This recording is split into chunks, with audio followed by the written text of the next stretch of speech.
Jubilee Hills sitting MLA Maganti Gopinath మరణం తర్వాత జరుగుతున్న మరణం కారణంగా జరుగుతున్న ఉప ఎన్నికల్లో బీఆర్ఎస్ పార్టీ తరఫున దాదాపు మాగంటి గోపీనాథ్ భార్య సునీత ఆల్మోస్ట్ అభ్యర్థిగా ఖరారైనట్టుగా సమాచారం అందుతోంది. అఫీషియల్గా కేసీఆర్ ప్రకటించవలసి ఉంది. బట్ ఈలోగా మాగంటి సునీత పేరే ప్రధానంగా వినిపిస్తుంది. ఇక బీజేపీ నుంచి బండారు దత్తాత్రేయ కూతురు పేరు ప్రచారంలోకి వచ్చింది. కాంగ్రెస్ పార్టీ తరఫున అభ్యర్థి ఎవరు అన్నది ఇప్పుడు మీమాంస. అంటే కాంగ్రెస్ పార్టీ బీఆర్ఎస్ కంటే కూడా ప్రతిష్టాత్మకంగా తీసుకుంది కాన్స్టిట్యున్సీని. ఎందుకు ప్రతిష్టాత్మకంగా తీసుకుంది అంటే దీనికి ఒక కారణం ఉంది, ప్రధానమైన కారణం. కంటోన్మెంట్లో ఉప ఎన్నిక జరిగినప్పుడు అంతకుముందు సిట్టింగ్ బీఆర్ఎస్ ఎమ్మెల్యే ఉన్నప్పటికీ యాక్సిడెంట్లో చనిపోయిన కారణంగా జరిగిన ఉప ఎన్నికల్లో ఆ సీటును, అసెంబ్లీ సీటును కాంగ్రెస్ కైవసం చేసుకుంది. సో హైదరాబాద్ సిటీలో, ఈ జంట నగరాల్లో, హైదరాబాద్, రంగారెడ్డి, ఈ చుట్టుపక్కల జిల్లాల్లో, ఈ ప్రాంతాల్లో, అంటే నగరం ఎంతైతే విస్తరించిందో ఈ ప్రాంతాల్లో కాంగ్రెస్ పార్టీ పట్ల ప్రజలు ఎక్కువగా ఆదరణ చూపలేదు. ఆ ఫలితాలు మనకు 2023లో కనిపించాయి. బీఆర్ఎస్ వైపే వాళ్ళు మొగ్గు చూపారు. సో నౌ జూబ్లీహిల్స్ ఉప ఎన్నికల్లో ప్రజలు ఎటువైపు మొగ్గు చూపే ఛాన్సెస్ ఉన్నాయి అనే దానిపైన ఇప్పుడు చర్చ జరుగుతోంది. అండ్ ఇప్పుడు నేను కొన్ని విషయాలు చెప్పదలుచుకున్నా. ఈ కాన్స్టిట్యున్సీలో ఆల్మోస్ట్ దాదాపు 4 లక్షల మంది ఓటర్స్ ఉన్నారు. ఇది జూబ్లీహిల్స్ కాన్స్టిట్యున్సీలో. ఇందులో రకరకాల సెగ్మెంట్స్ ఉన్నాయి. జూబ్లీహిల్స్ అసెంబ్లీ నియోజకవర్గంలోనే సెగ్మెంట్స్ అంటే ప్రాంతాలు. కొన్ని స్లమ్ ఏరియాస్ ఉన్నాయి, అట్లాగే మైనార్టీస్ ఉండే ప్రాంతాలు ఉన్నాయి, దళితులు ఉండే ప్రాంతాలు ఉన్నాయి. ఇది కాకుండా హైఫై ఫ్యామిలీస్ కూడా ఉన్నాయి. లైక్ సినిమా ఫీల్డ్ కావచ్చు, లేకుంటే ఇతరత్ర చాలా సంపన్న వర్గాలు కూడా ఉన్నాయి. సో ఒక రకమైన మిక్స్డ్ కాంపోజిషన్ ఉంది జూబ్లీహిల్స్లో. ఒకే ప్యాటర్న్లో ఓటర్స్ లేరు. కనుక ఈ పర్టికులర్ సామాజిక వర్గాలు ఎవరు ఎటువైపు మొగ్గు చూపే అవకాశం ఉంది అనే దానిపైన జూబ్లీహిల్స్ ఉప ఎన్నిక ఫలితం ఆధారపడి ఉంది.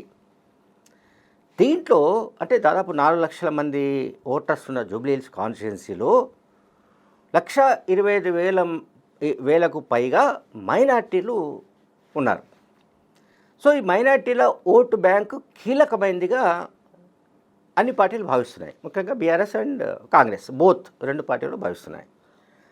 అట్లాగే దళితులు ఉన్నారు, ఎస్సీలు ఉన్నారు, యాదవులు కూడా సంఖ్యారీత్యా వాళ్ళు ఎక్కువనే ఉన్నారు. అట్లాగే సెటిలర్స్ దాదాపు 1,00,000 మంది దాకా ఉండవచ్చని ఒక అంచనా. సెట్టర్స్ అంటే వేరు ప్రాంతాల నుంచి వచ్చి స్థిరపడ్డ వాళ్ళు, ఆంధ్ర కావచ్చు, రాయలసీమ కావచ్చు, వేరే రాష్ట్రాల వాళ్ళు కావచ్చు, వ్యాపారాల నిమిత్తము, ఉద్యోగ నిమిత్తము వచ్చి ఇక్కడ స్థిరపడ్డ వాళ్ళు, ఓటర్స్గా ఉన్నవాళ్ళు, వాళ్ళు 1,00,000 మంది దాకా ఉన్నట్టుగా ఒక అంచనా ఉంది. అయితే బీజేపీ రంగంలోకి దిగిన పోటీ మాత్రం కాంగ్రెస్ బీఆర్ఎస్ మధ్యనే కేంద్రీకృతం అవుతుంది. ఇది క్లియర్. ఇంతకుముందు ఎంఐఎం కూడా పోటీ చేసింది 2023లో అనుకుంటా. బట్ ఈసారి ఎంఐఎం పోటీ చేసే అవకాశాలు తక్కువగా కనిపిస్తున్నాయి. ఎంఐఎం పోటీ చేయకపోతే, మజ్లిస్ పార్టీ పోటీ చేయకపోతే కాంగ్రెస్ విజయ అవకాశాలు మెరుగుపడే అవకాశం ఉంది. ఇక్కడ ఇది చాలా ఇంపార్టెంట్ పాయింట్ ఇది. అట్లాగే అక్కడ ఇప్పుడు ఒకవేళ కమ్మ సామాజిక వర్గానికి అభ్యర్థిగా నిలబెట్టాలనుకుంటే కాంగ్రెస్ పార్టీ సీనియర్ నాయకుడు కుసుమ కుమార్ పేరు ఒకటి ప్రధానంగా ప్రచారంలోకి వస్తోంది. అట్లాగే ఏ క్షణమైనా అనర్హత వేటు పడుతుందని ప్రచారం జరుగుతున్న ఖైరతాబాద్ ఎమ్మెల్యే దానం నాగేందర్ పేరు కూడా చాలా బలంగా గడిచిన ఒక వారం రోజులుగా మీడియాలో చాలా ఉధృతంగా వస్తుంది. దానం నాగేందర్ తర్వాత నవీన్ యాదవ్ పేరు వినిపిస్తోంది. సో నవీన్ యాదవ్ ఇది వరకు 2 సార్లు, అంటే ఒకసారి ఎంఐఎం తరఫున, ఒకసారి ఇండిపెండెంట్గా పోటీ చేశాడు. 2 సార్లు కూడా ఆయన ఓటమి పాలయ్యాడు. సో 2 సార్లు ఓటమి పాలైన కారణంగా ఆయనకు ఒక సానుభూతి ఫ్యాక్టర్ పనిచేస్తుంది అనేది ఒక క్యాంపెయిన్ నడుస్తుంది, ఒక ప్రచారం నడుస్తుంది. తర్వాత బీసీ క్యాండిడేట్ ఇక్కడ మనం గమనిస్తే, ఇప్పుడు నేను చెప్పిన పేర్లు జట్టి కుసుమ కుమార్ కాకుండా దానం నాగేంద్ర కావచ్చు, నవీన్ యాదవ్ కావచ్చు, లేదా మాజీ మేయర్ బొంతు రామ్మోహన్ కావచ్చు, ఇటువంటి వాళ్ళ పేర్లు వీళ్ళందరూ కూడా బీసీ సామాజిక వర్గానికి సంబంధించిన ప్రతినిధులు. కనుక బీసీ అభ్యర్థిని పెడితే ఎస్సీ, ఎస్టీ, బీసీ, మైనార్టీస్ ఈ ఓటు బ్యాంక్స్ అన్నింటినీ కూడా మనము పోలరైజ్ చేయొచ్చు అనేది ముఖ్యమంత్రి రేవంత్ రెడ్డి వ్యూహంగా కూడా తెలుస్తోంది. అంటే ముఖ్యమంత్రి మనసులో ఏముందో మనకు తెలియదు, కానీ ఆయన అటువంటి వ్యూహాన్ని రచిస్తున్నట్టుగా మనకు కనిపిస్తోంది. ఒకవేళ బీసీ అభ్యర్థి నిలబెడితే మైనార్టీ ఓట్లు కూడా పోలరైజ్ అయ్యే అవకాశం ఉంది, అంటే టువర్డ్స్ బీసీ. ఎంఏఎం రంగం లేకపోతే ఇంతకుముందు చెప్పినట్టుగానే కాంగ్రెస్కు విజయ అవకాశాలు ఉంటాయి, కాంగ్రెస్ అభ్యర్థికి. తర్వాత కాంగ్రెస్ పార్టీ ప్రస్తుతం రాష్ట్రంలో అధికారంలో ఉంది, ఇది ఒక ప్లస్ పాయింట్. ఆ తర్వాత ఇతరత్రా కూడా, అంటే ఇప్పుడు డివిజన్ వైజ్గా తీసుకుంటే, అంటే ఆ కాన్స్టిట్యున్సీలో ఒక్కొక్క డివిజన్కు ఒక మంత్రిని ఇన్ఛార్జ్గా కూడా పెట్టాడు ముఖ్యమంత్రి రేవంత్ రెడ్డి గారు. సో ఆ మంత్రులందరూ కూడా ఆ డివిజన్స్లో పనిచేస్తున్నారు, క్యాంపెయిన్ చేస్తున్నారు. కాంగ్రెస్ గెలుపు కోసం వాళ్ళు పొన్నం ప్రభాకర్ కానీ మిగతా మంత్రులంతా పనిచేస్తున్నారు. ముఖ్యమంత్రి రేవంత్ రెడ్డి కూడా జూబ్లీహిల్స్ కాన్స్టిట్యున్సీలోని రాజకీయ బలాబలాలు, పరిస్థితులు, సమీకరణాలు వీటికి సంబంధించి ఆయన మినిట్ టు మినిట్ మానిటర్ చేస్తున్నట్టుగా కూడా కాంగ్రెస్ వర్గాలు చెప్తున్నాయి. సరే, మనం ఇప్పుడు కాంగ్రెస్ సంబంధించినంత వరకు మాట్లాడుకున్నాం. నెక్స్ట్ బీఆర్ఎస్కు సంబంధించి మాట్లాడాలి. బీఆర్ఎస్ పార్టీకి సంబంధించి ఏంటంటే ఇది సిట్టింగ్ సీటు, దాన్ని ఎట్లా సరే నిలుపుకోవాలన్నది బలమైన కోరిక ఉంటుంది ఆ పార్టీకి.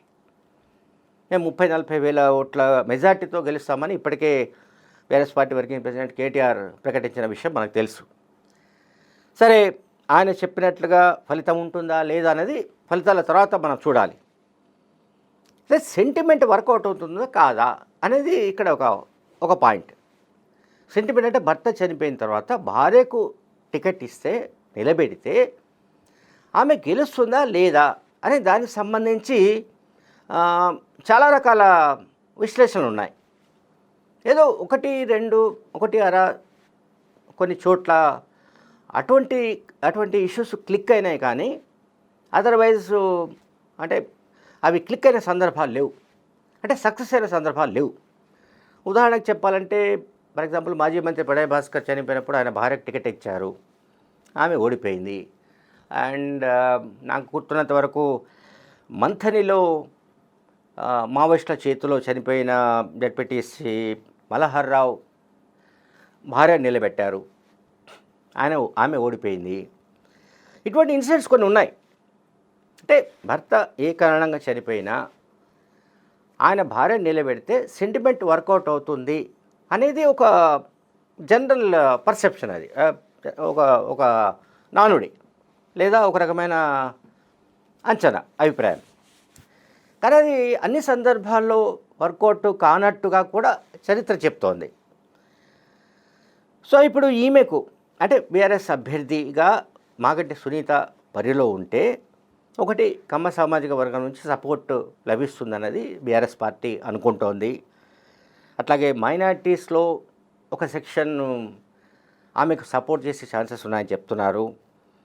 అట్లాగే మహిళా ఓటర్లు కూడా ఆమె వైపు మొగ్గు చూపే ఛాన్సెస్ ఉందని బీఆర్ఎస్ పార్టీ చెప్తోంది.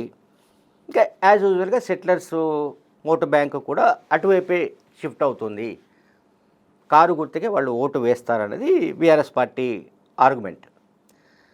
సో ఏది ఏమైనా ఈ రెండు పార్టీల మధ్య జూబ్లీహిల్స్ ఉప ఎన్నిక అనేది ఒక భీకర సమరంగా మారే ఛాన్సెస్ కనిపిస్తున్నాయి.